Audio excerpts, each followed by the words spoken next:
ഈ വർഷത്തെ നമ്മുടെ ബജറ്റ്, അതായത് 2024-25 ശ്രീമതി ഇന്ദിരാ രാജാറാമൻ ഇന്ന്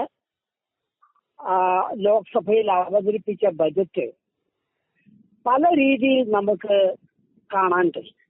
ഒരു ഭാഗത്തുനിന്ന് നോക്കുമ്പോൾ ഇന്ത്യ ഒരു വൻ വളർച്ചയുടെ വക്കിലാണ് എന്നാണ് നാം അവകാശപ്പെട്ടുകൊണ്ടിരിക്കുന്നത്. ഡിജിറ്റൽ യുഗത്തിലേക്ക് മുന്നേറുന്നു. 2030 ഏറ്റവും വളർച്ചയുള്ള രാജ്യങ്ങളിലൊന്നായി ഇന്ത്യ മാറുന്നു. അതോടൊപ്പം തന്നെ നമ്മൾ സാങ്കേതിക വിദ്യയിലൊക്കെ വളരെ മുന്നിലായിക്കൊണ്ടിരിക്കുന്നു. ഇത്തരത്തിലുള്ള ഒരു നരേറ്റീവ് ഉള്ളപ്പോൾ തന്നെ മറ്റൊരു നരേറ്റീവ് ഭയങ്കരമായ വേഗത്തിൽ അസമത്വം വർദ്ധിക്കുന്നു എന്നുള്ളതും അതോടൊപ്പം തന്നെ നമ്മുടെ കർഷക ആത്മഹത്യ അടക്കമുള്ള പ്രശ്നങ്ങൾ വർദ്ധിച്ചു വരുന്നു. അപ്പോൾ ഒരു വശത്ത് വളർച്ച, മറുവശത്ത് അസമത്വം. അപ്പോൾ ഈ ഒരു വൈരുദ്ധ്യത്തെ എങ്ങനെയാണ് നമ്മൾ മനസ്സിലാക്കേണ്ടത്? ഈ ഒരു വൈരുദ്ധ്യത്തെ പരിഹരിക്കുന്നതിൽ ബജറ്റ് എന്തെങ്കിലും കാര്യമായ സംഭാവന നൽകുന്നുണ്ട്. ആ രീതിയിലാണ് ഞാൻ ഈ ബജറ്റിനെ കാണുന്നത്. എന്റെ സൂക്ഷ്മമായ പരിശോധനയിൽ ബജറ്റിൽ ശോഭനമായ ഒരു കാര്യം ഇന്ത്യയുടെ യുവജനങ്ങളുടെ ക്രയശേഷി പ്രയോജനപ്പെടുത്തുന്നതിനാവശ്യമായ ഒരുപാട് പദ്ധതികൾ, ഉദാഹരണമായി ചെറുപ്പക്കാരുടെ പരിശീലനം, അവർക്ക് ഇന്റേൺഷിപ്പ് നൽകുക, അവരിൽ സംരംഭകത്വം വളർത്തുക, അവർക്ക് വേണ്ടി ചെറുകിട സംരംഭങ്ങൾ തുടങ്ങുന്നതിനുള്ള ക്രെഡിറ്റ് ഗ്യാരണ്ടി സ്കീം മുതലായ സ്കീമുകൾ തീർച്ചയായിട്ടും നമ്മുടെ യുവജനങ്ങളുടെ ക്രയശേഷിയെ പ്രയോജനപ്പെടുത്തുന്നതിന് ഉതകുന്നതാണ്. മറ്റൊരു പ്രധാനപ്പെട്ട നേട്ടമായി ഈ ബജറ്റിൽ ശ്രീമതി സീതാരാമന് അവകാശപ്പെടാൻ കഴിയുന്നത് നമ്മുടെ കാർഷിക മേഖലയ്ക്ക് കൊടുത്തിട്ടുള്ള ഊന്നലാണ്.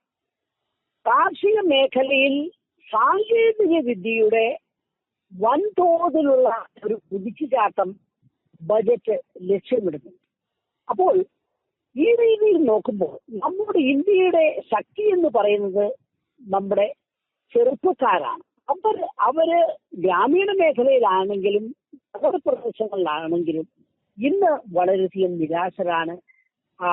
വിദ്യാഭ്യാസത്തിൽ വളരെ മുന്നിൽ നിൽക്കുമ്പോൾ തന്നെ അവരിൽ വൻതോതിൽ അൺഎംപ്ലോയ്മെന്റ് ഉണ്ട്. അപ്പൊ ആ നിരാശ ബോധത്തിൽ നിന്ന് അവരെ സാമ്പത്തിക വളർച്ചയിലേക്ക് അവരെ ഒരു പങ്കാളികളാക്കി മാറ്റാൻ ഉതകുന്ന നിർദ്ദേശങ്ങളുണ്ട് എന്നുള്ള കാര്യം നിഷേധിക്കാൻ ഒക്കുന്നില്ല. അതേസമയം തന്നെ നമ്മുടെ സമൂഹത്തിലുണ്ടാകുന്ന അസമത്വം പരിഹരിക്കുന്നതിന് ഈ ബജറ്റ് കാര്യമായ സംഭാവനകളൊന്നും നൽകിയിട്ടില്ല എന്നുള്ള കാര്യവും ഞാൻ മറക്കുന്നു. ഇക്കാര്യത്തിൽ നമ്മുടെ മഹാത്മാഗാന്ധി തൊഴിലുറപ്പ് പദ്ധതി ഒക്കെ വലിയ ഒരു പങ്കുണ്ട്. പക്ഷെ അതിനൊന്നും കാര്യമായ അലോക്കേഷൻ നിലവിൽ വർധനവ് വന്നിട്ടില്ല.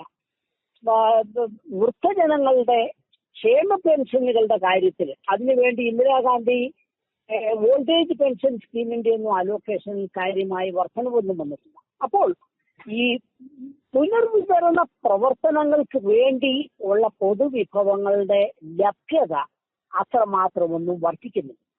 അപ്പോൾ ഞാൻ പ്രതീക്ഷിക്കുന്നത് ഈ ബജറ്റ് വളർച്ചയെ പിന്തുണച്ചു കഴിഞ്ഞു കഴിഞ്ഞാൽ ആ വളർച്ചയുടെ ഫലം നമ്മുടെ സാധാരണ ജനങ്ങളിൽ എത്തിക്കുന്നതിന് ആവശ്യമായ ആ നിയമനിർമ്മാണങ്ങളോ ബജറ്റ് സജഷൻസ് അവ അടുത്ത ബജറ്റുകൾ ഒരുപക്ഷെ ധനമന്ത്രി മുന്നോട്ട് വെക്കും എന്നാണ് ഞാൻ പ്രതീക്ഷിക്കുന്നത്. അതായത് വളർച്ചയ്ക്ക് ഒരു ഊന്നൽ കൊടുക്കുക, ആ വളർച്ചയിൽ നിന്ന് ഉണ്ടാകുന്ന ഫലം, അത് നികുതി വരുമാനത്തിലൂടെ കൂടുതൽ പൊതുവിഭവങ്ങളുടെ ലഭ്യതയിലൂടെ ഉണ്ടാകുന്ന ആ നേട്ടം, അത് സാധാരണ ജനങ്ങളിൽ എത്തിക്കുന്നതിന് വേണ്ടിയിട്ടുള്ള പദ്ധതികൾ, അത് തുടർന്നുള്ള ബജറ്റുകളിൽ അവതരിപ്പിക്കാനായിരിക്കാം ശ്രീമതി സീതാരാമൻ ലക്ഷ്യമിടുന്നത് എന്ന് ആണ് ഞാൻ കരുതുന്നത്. ഈ ഒരു പ്രധാനപ്പെട്ട രണ്ട് വീക്ഷണം ഒഴിച്ചു കഴിഞ്ഞു കഴിഞ്ഞാൽ നമ്മുടെ ഈ ബജറ്റ് ചില സംസ്ഥാനങ്ങളെ, പ്രത്യേകിച്ച് ബീഹാറിനെയും ആന്ധ്രാപ്രദേശിനെയും വളരെയധികം പിന്തുണയ്ക്കുന്നു. ഇത് നമ്മുടെ ഫെഡറൽ സെറ്റപ്പിനെ സംബന്ധിച്ചിടത്തോളം ഒരു ഭീഷണി തന്നെയായിട്ടാണ് ഞാൻ കാണുന്നത്. കാരണം ഒരു ഫെഡറൽ രാജ്യത്ത് വിഭവങ്ങളുടെ പങ്കുവയ്പ് കൃത്യമായ ക്രൈറ്റീരിയ, മാനദണ്ഡങ്ങളുടെ അടിസ്ഥാനത്തിലാവണം. രാഷ്ട്രീയമായ സമ്മർദ്ദത്തിലൂടെ കൂടുതൽ പൊതുവിഭവങ്ങൾ പിടിച്ചെടുക്കാൻ ഈ രണ്ട് സംസ്ഥാനങ്ങളുടെ ശ്രമം ഈ ബജറ്റിൽ കാണുന്നുണ്ട്.